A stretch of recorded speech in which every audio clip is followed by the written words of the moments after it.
Meie esimene välisesineja on James George, kes on Ellen MacArthur fondis ettevõtluse arenduse ja võrgustiku juht. Natuke sellest fondist rääkides, siis selle fondi missioon on kiirendada ringmajandusele üleminekut. Nad teevad koostööd ettevõtetega, valitsuse ja akadeemiaga. Ja James ise tegeleb uute ettevõtlusarendusvõimaluste väljaselgitamisega eri tööstusharudes. Ja samamoodi ta aitab kaasa olemasolevate ja uute suhete haldamisega sellises võrgustikus nagu Circular Economy 100. Aga ta räägib sellest kohe ise ka natukene lähemalt.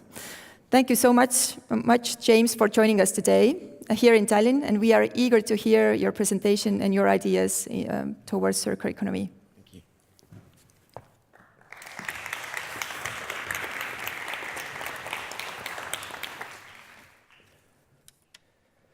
Hi, good morning. Two apologies before I start.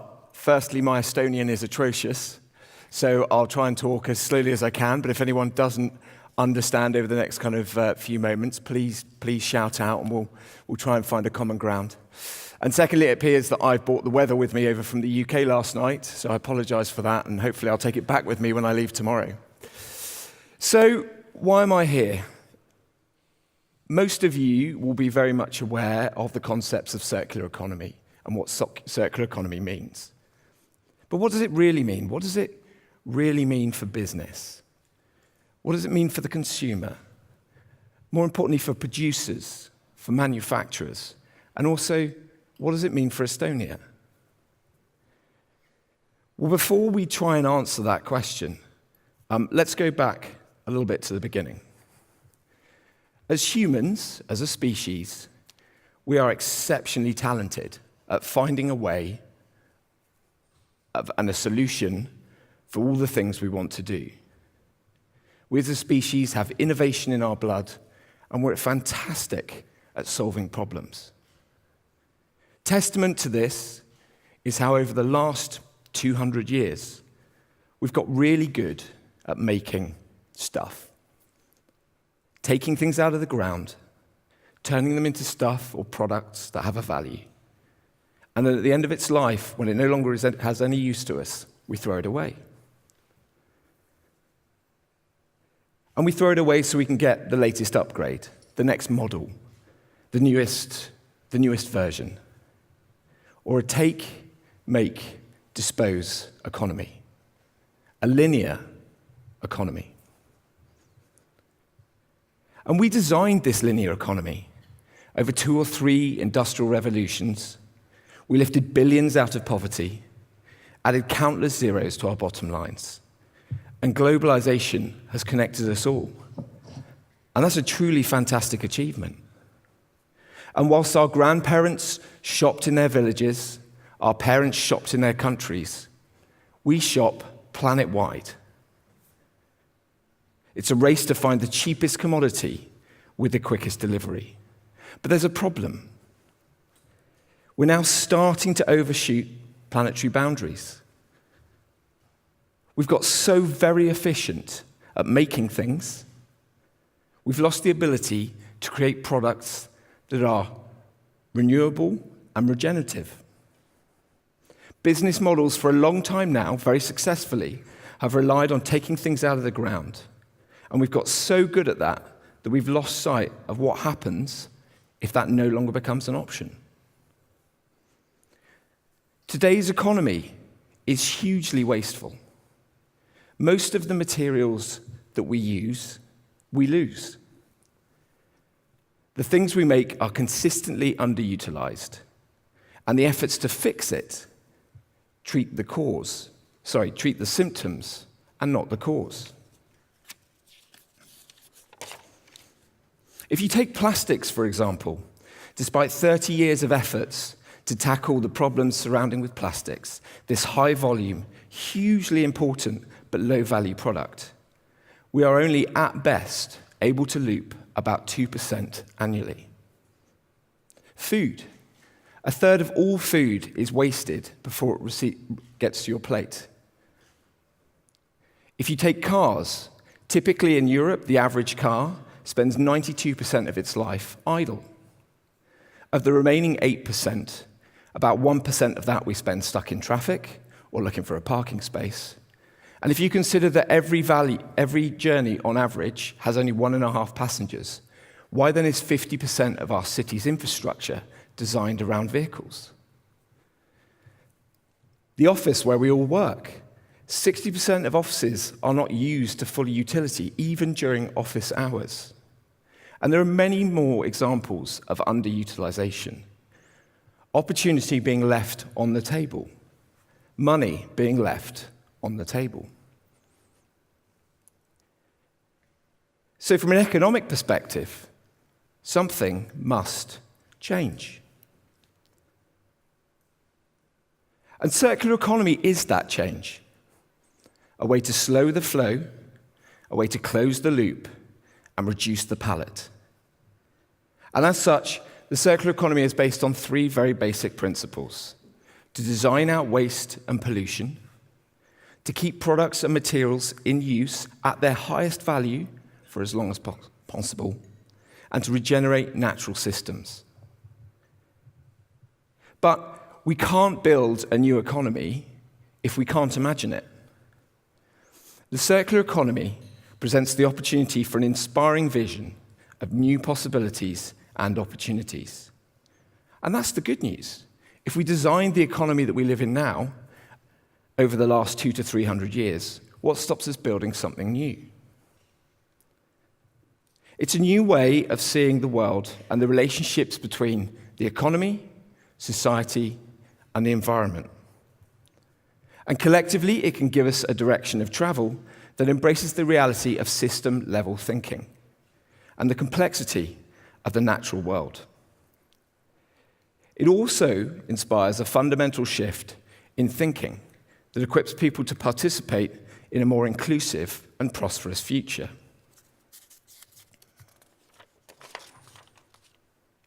So a circular economy is one where we distinguish between 2 sides: the biological, which you can see up here on your left, and the technical, which is on the right.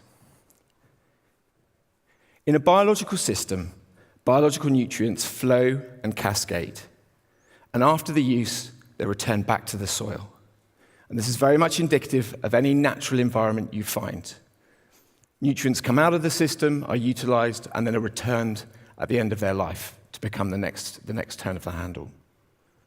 And the technical cycle is where materials are kept out of the natural environment.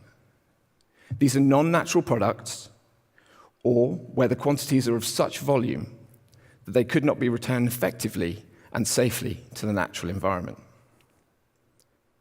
In such an economy, we take a system perspective. Starting at the moment of design, you take into account how it will be maintained, how it will be reused, when it will be repaired, remanufactured, and cycling that value for as long as possible. You do ultimately recycle things, but that's the loop of last resort. In this economy, the role of the consumer also changes.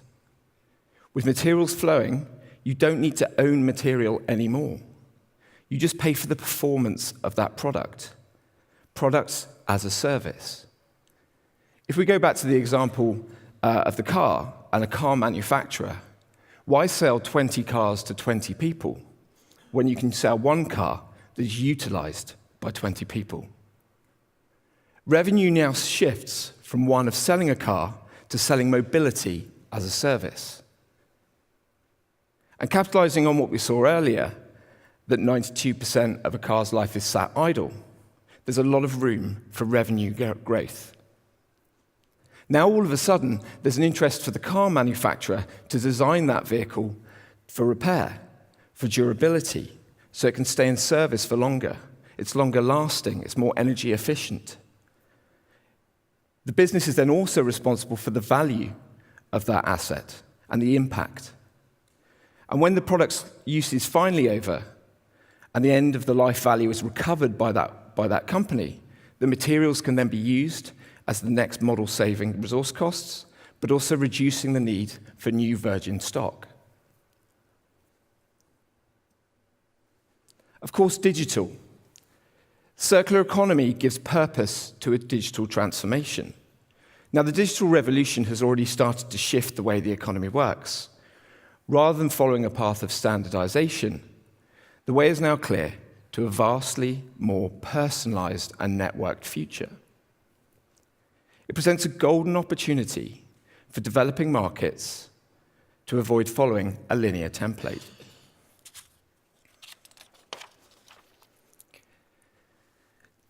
Digital technology has the power to support the transition to a circular economy by increasing transparency and also providing a greater feedback-driven market. The Uberization of things is allowing information and product exchange in areas that were previously inaccessible.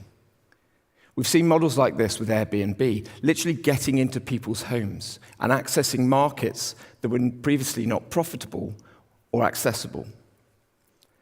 Imagine a city digitally enabled where enterprises, both large and small, have production that is local, value that is captured from material loops and customized, and on-demand services are now the new norm.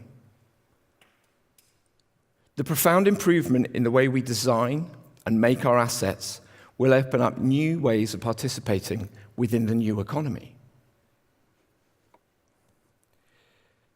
So a circular economy offers opportunity for business, it benefits society, and regenerates the environment. But how could we do that in Estonia? Well, there's no silver bullet. Each mechanism is specific to the problem. But generally speaking, there are some rules that we can all apply. Firstly, it is incumbent on new and disruptive business models, technologically enabled business models. One example of this, as we mentioned, would be with products as a service. We've already mentioned shifting the sale of cars to selling mobility. What if you apply that to other areas? Rather than buying lighting, what if we bought illumination? There are very many examples of products as a service already within the circular economy, within business across Europe. It's about thinking and designing how we change the landscape of our own businesses to adopt circular economic principles.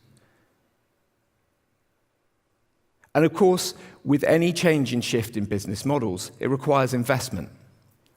But this requires patient investment and patient capital, because the new model means that the asset is retained through life by the manufacturer. By applying design for durability, for upgrade, design for disassembly at end of life, it's one of the ways businesses can future-proof their models and future-proof their products. Enabling through technology, the Internet of Things, blockchain, allows to track value through life and be used as part of a business's bottom line, a through-life asset for your business. But it does mean that the return process has to be robust. It's a shift from traditional throughput methods, which relies on having a good level of communication with your customer and retaining that customer relationship. It also means the design of new contracts and new agreements. So the legal industry has to put time into this as well. Also new insurance models. Furthermore, a shift in consumer thinking from ownership to utility.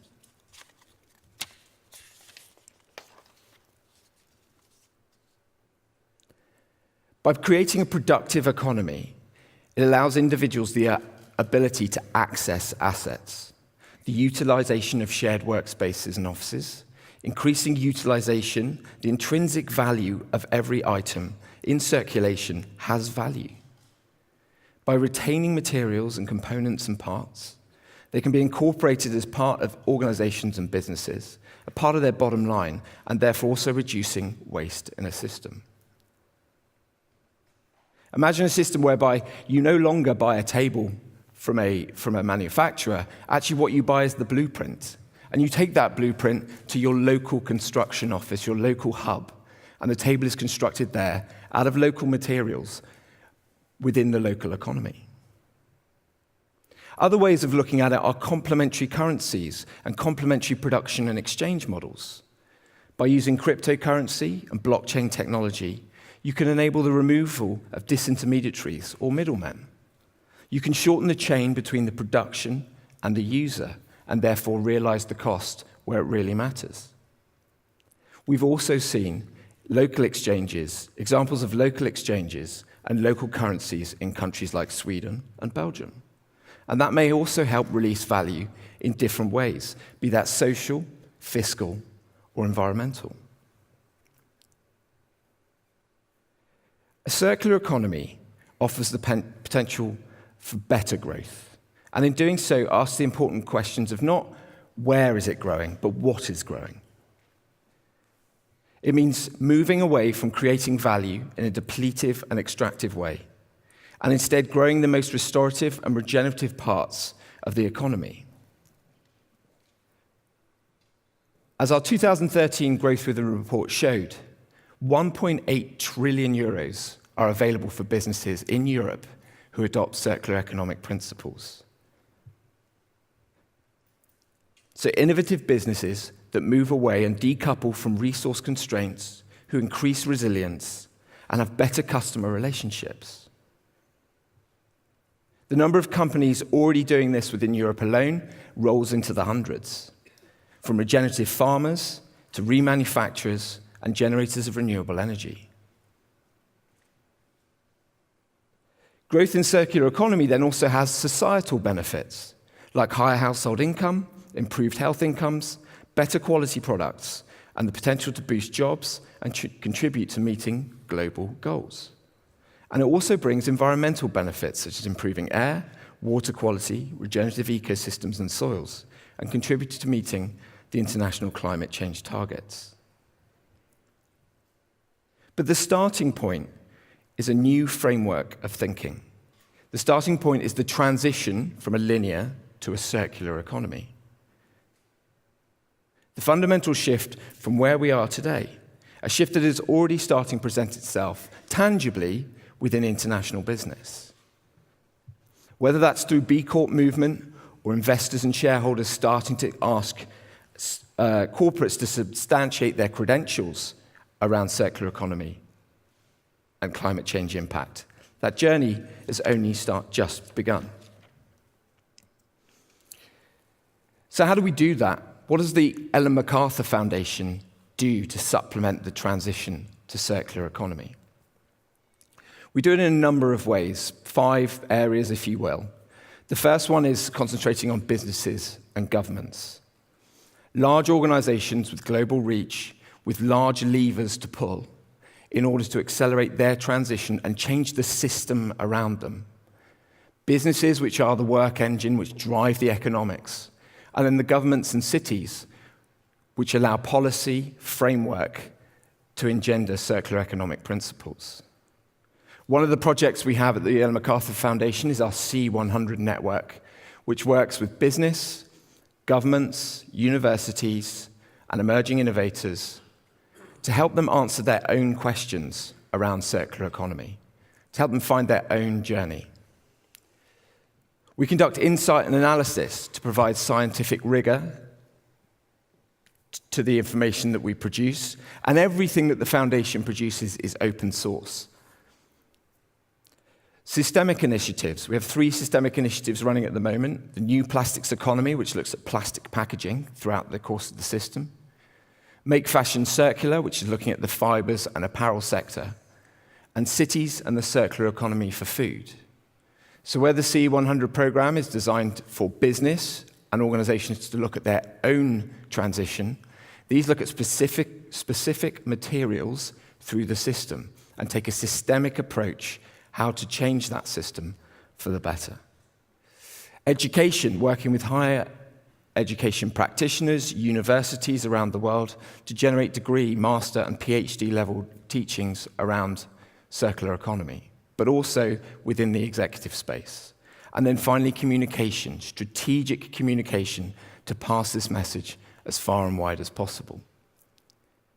At the Ellen MacArthur Foundation, we don't own circular economy. We're merely a thought leader. The key thing is about making that understanding on circular economy pervasive, so that when organizations like this gather to talk about it, everyone understands what circular economy is and what it means for their business, for their organization, what it means for the consumers.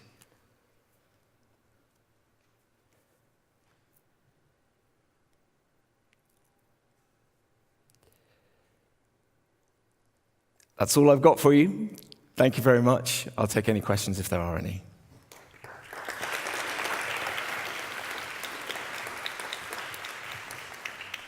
Thank you so much, James. I will hold myself back. I've got tens of questions to you, but I will leave the chance for the audience. Please raise your hand if I see there one hand. Please, and there is the second one, and hello. And the third one. Hi. Yeah.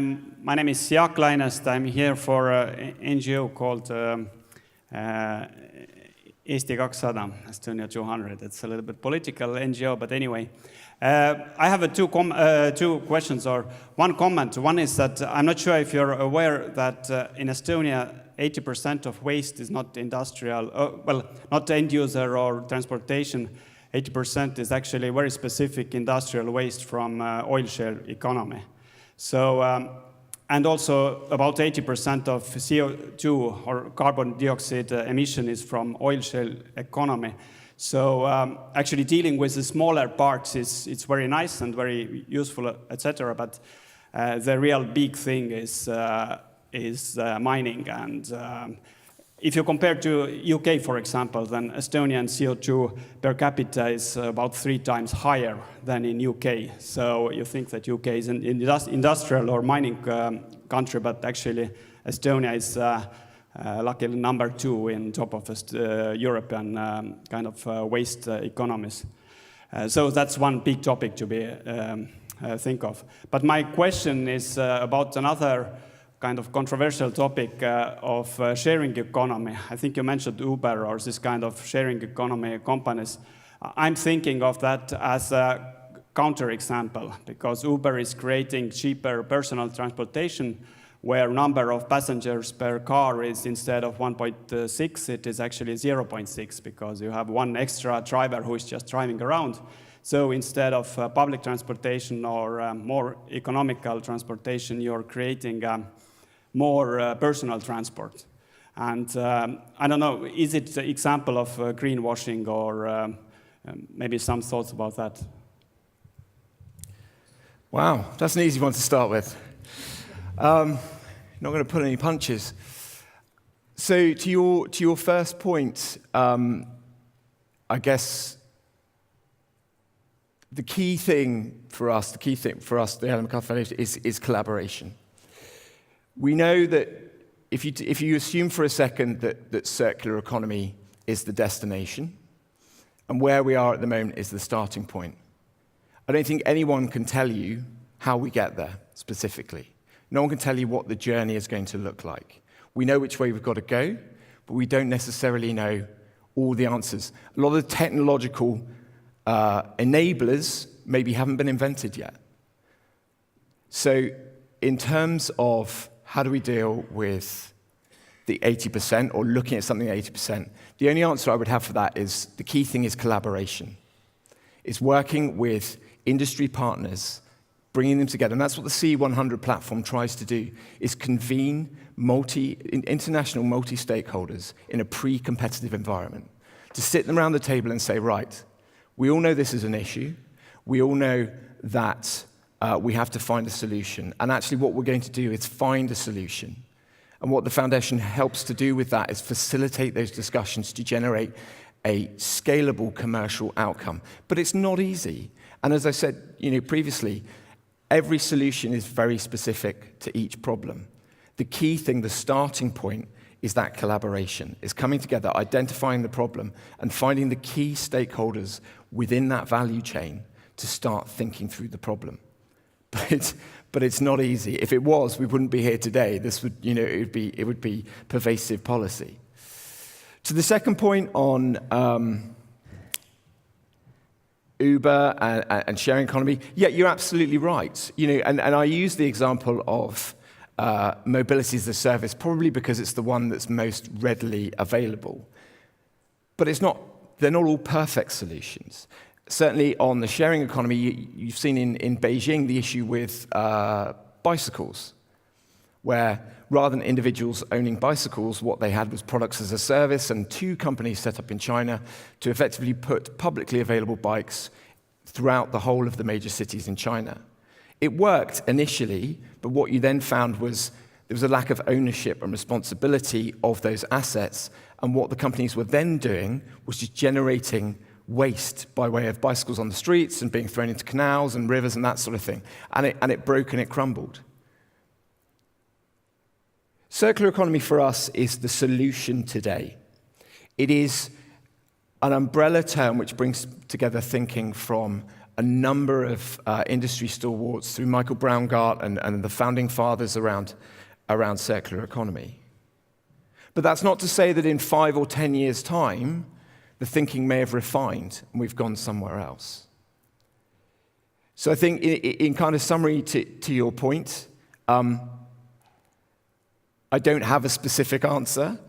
What I have is a sentiment, and the sentiment is collaboration.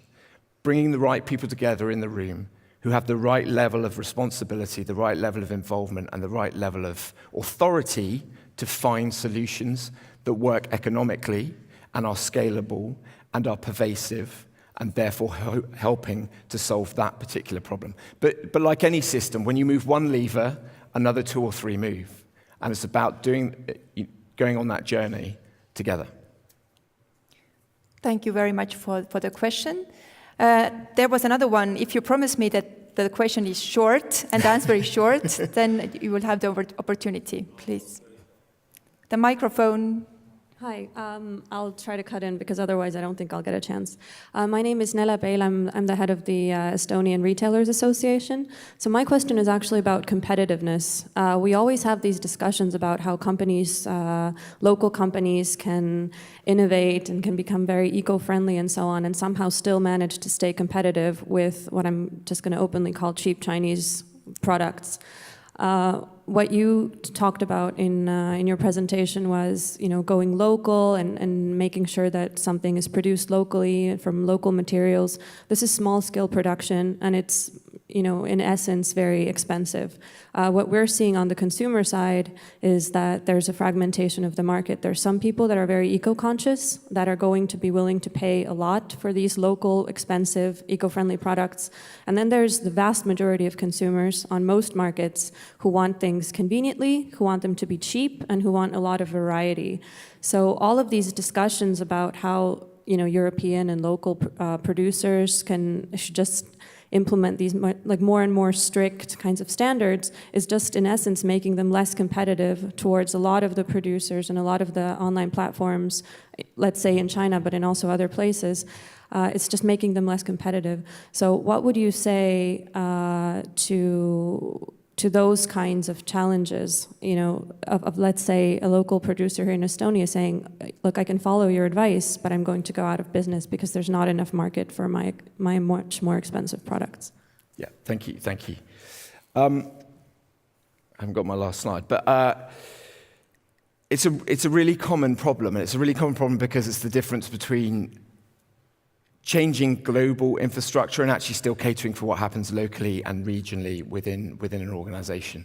And that's what a lot of the work we do with our global partners, so the likes of Google, Danone, Unilever, Renault, is taking those huge behemoths of business and actually helping them to drill down circular economy all the way down to their local offices, where you're quite right, even in organizations like that, you've got